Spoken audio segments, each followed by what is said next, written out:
How do I get a masculine man to open up to me about his feelings? Very, very good question. I think that one of the most important things about getting a masculine man to open up is take it slow, but also understand that if he does not feel safe and you reject him or you laugh at him, like, he's never even going there. I think, first of all, you're going to find it quite tough anyway. But I think if you're going to try and go there needs to be a ridiculous amount of trust. So I used to run what's called men's groups. And men's groups is basically you get a load of blokes around in a circle and you all talk about life and what's really going on. And it's very interesting because the first men's group I ever run, I had 12 guys in the group. And I went in there, I was shitting myself. I was thinking, I'm going to get these guys to talk about their feelings. And I remember I used to be in the Air Force, and one of the guys in there in the room, he looked like he wanted to kill me. He sat down, and every single guy in the room looked like this. He'd have been 12 ranks above me if I was still in the military, to give you context, right? So massively my superior. And every single one of them looked like they wanted to kill me. And I just started with sharing one of my own personal stories. So if a guy wants a guy to open up, he needs to go first. Yeah. Because it's just not going to happen. So it might be a tip for ladies as well to talk about what you're feeling, and then that will open up masculine men as well. What it sounds like is it's really not man. I learn every day with this podcast, but it sounds like it's not man and woman, because I am somebody that doesn't open up very well. So it's really about the person that you're dating or the person that you're with, learning about them and how they communicate, if they're masculine, if they're feminine, their attachment styles. Yeah. So just a lot of understanding the person, isn't it? Yeah. And I think that's the biggest thing that I'd say. I've been with my wife 10 years now. And every day I learn something new about her. And I love that. The only reason I learn something about it is because I'm curious about her. I'm curious about why she do what she does. I mean, some things annoy me, granted, but I'm curious and I want to understand, well, why did she do that? Like, what's the reason? And the more you understand them, the easier it is to communicate and help them get what they want. But I think she's also really lucky that she's got a guy that's noticed his stuff and worked on himself, because that for me is hard to find. So I think that's also, you can probably do that with her because of what you've worked on as well, and what maybe she's worked on. We started, that all came from originally the human needs. So how do you ensure that your needs are met now in a relationship? Is it a conversation that you have to have with your partner regularly? Is it something that you had to ensure that you were understanding when dating her, that she would meet your needs? That how did you know that your needs were going to be met with this particular person? Yeah, I asked my wife this question last night. Did you? Yeah. I love that. So for me and my wife now, we have a monthly meeting. I've heard that before, from other couples. I've heard that before. And I think when it comes to a relationship, one of the things I've said to a lot of people is that there's certain things you must have aligned if you're going to make a successful relationship, whether starting dating or you're already in a relationship. And there's certain things you need to talk about. One of them, something we suck at as Brits in particular, is money, right? Yeah. It gets easier when you're in business, right? Money, because money is a big source of conflict in a relationship, and how people spend money, how people's approach to savings, how risk averse they are. So money is important. I think, what's your take on marriage? Do you want to get married? Are you into that? If you're not, whatever, each to their own. And what about kids? Do you want kids? Do you not want kids? So I think the first thing we need to be clear on is, where do you want to go? What's your vision? Because every relationship needs to have a vision. If you're in a relationship right now or you're dating, you need to find out, what's the person's vision? Where are they going? Because that's what's exciting. If they have no vision for you in the relationship and it's just like, hey, let's just do this thing, that's probably a bit of a red flag that you should probably notice. So I think those things are really, really important to discuss. Probably not on the first date, because you're probably going to scare them off. Okay, how soon into it? White picket fence, 2 kids.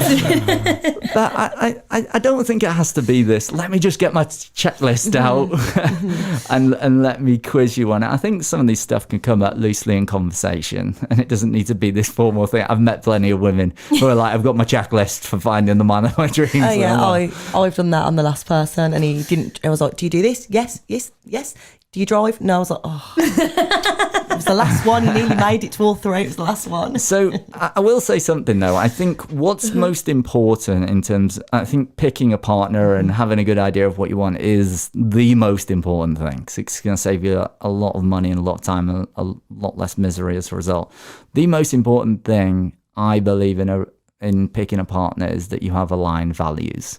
Doesn't mean you need to have exactly the same in the exact same order, but aligned values. So for example, if you are somebody who you love family and you're very close with your family, but you get with someone who just never bothers with his family, he's going to find it very difficult when he wants to go and do something with you and you want to spend time with your family. So it's going to cause conflict. And so I think it's more important that you're aligned in values rather than a lot of the other stuff that people put. The driving is what it means, I think. Yeah.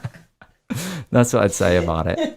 And I go off on a tangent. It's all good. But picking up on the red flags, I think... noticing those stuff in the conversation, because what people talk about will tell you all you need to know about what's important to them. Yeah. And by having those conversations, I think, and asking lots of questions, I think that's what's going to help you uncover the real person. Because, by the way, when you ask questions of someone, it comes out of their unconscious mind. So you get the truth. So if I was to ask you a question and put you on the spot, I'm not going to, then I would get the answer very quickly about what you think or what you believe or what you feel about something. Like I might say ex-boyfriend or something. But we're not going to go there.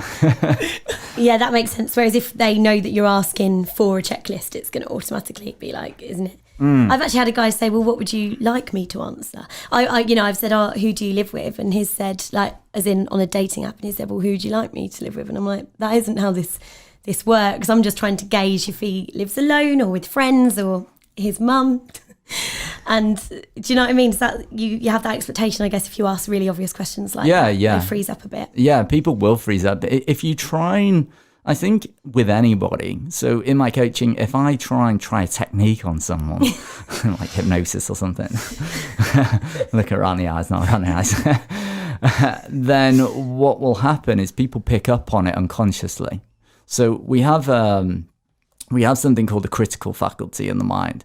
And basically, it's just like a bullshit detector. It's looking for the thing. It's looking for the technique. So if you try something on them, they will probably get defensive as a result. They'll pick up on it. It'll be a red flag, and then they'll get defensive because of it. And so if you're going to bypass someone's critical faculty, it needs to be subtle.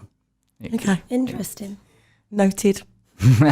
Or talk really fast. I'm really good at that. Talk really fast, because the logical brain will try and process it, and you'll get to the answer, and they'll just be like they'll be in like a trance. Yeah. So that's what I'd say. When dating now, sometimes it seems like, well, people are trying to match up through like star signs and things like that, but love languages, which actually has backup and science to it, is becoming more prominent and people are more aware of them. You know, I see it in people's bios now, which is really nice. Do you know much about this? And is this something that you kind of looked for when dating? Did a love language matter for you? I had no idea what 10 years languages ago were when I met my wife. I will say this though, we travelled around Australia in a camper van and we read the 5 love languages together, and I think that was a great exercise to do because it opens up a lot of discussion. And for me and my wife, it was just so powerful because my love language is words of affirmation, whereas hers is, I should get this right. It's one take, so yeah, you only got one chance. Her love language is physical touch. Okay. And so she would always be like, oh, I love a massage, give a massage, give a massage. And I'd be like, why do you want a massage? Like, it's always going on at me about a bloody massage all the time, whether it was a feet, a fingers, a head, anything, right? And she would, it's so funny, if we hadn't been too physical, like holding hands or cuddly or something like that, whether I'd been really focused on work, she'd start thinking to herself, is he having an affair? I'm not sure he loves me anymore. It's so important, isn't it? For me, words of affirmation is really, really big. Me too. Yeah. I think it might be a business thing. Maybe. We like to know we're doing well. Maybe. They're like feedback. Like an ex could not ever tell me, but he'd do loads of stuff for me, cook me dinner, but I needed the words so much. Yeah, and I think you see a lot in men, actually. A lot of men are words of affirmation. And it's very interesting because one of the things to remember about it is, especially I've noticed, is my wife has the ability to make me feel the most loved person in the world, but also the most rejected in the world, really? Right? Because she can cut me down with words. Like, if we're in an argument, she knows where to go, right for the kill. I think if you like words of affirmation, the opposite cut us deep. If they're not words of affirmation and the opposite, I'm like, oh my God, they hate me. Yeah. And I think that's just so important, though, to understand love languages, because I always say that you fall in lust and then you choose to fall in love. I agree, it's a choice. Yeah. Okay. Now, and I say that because when we first meet someone, when we're lusting after someone, I think it's testosterone and estrogen. But then when we are in our attraction strategy, then we experience, I think it's dopamine, norepinephrine and serotonin are the neurotransmitters.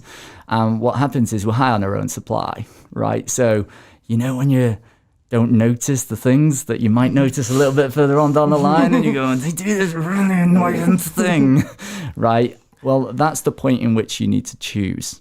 Because if you have an awareness around that person, if you know what their love language is, if you know that they do this behavior, it's a choice on whether you accept them. Yeah. And I found that the two biggest things that I've realized that are important in my relationship, and people talk about communication. Yeah, that's an important thing. It absolutely is. Number one is respect. So you need to respect the other person, their view of the world, how they feel about things. And the other thing you need to do is accept them. Yeah. Because when you met them, they chose you and you accepted each other. That's because you were high on your own supply and you didn't notice all this stuff. But if you don't accept them, you start to reject them. And when you start to reject them, they start to resent you. I'm Daisy. And I'm Sean. And remember to like, follow and subscribe if you want to see more great content with us and of course our amazing guests. And lots of dating advice and lessons learned. We can't wait to see you next week.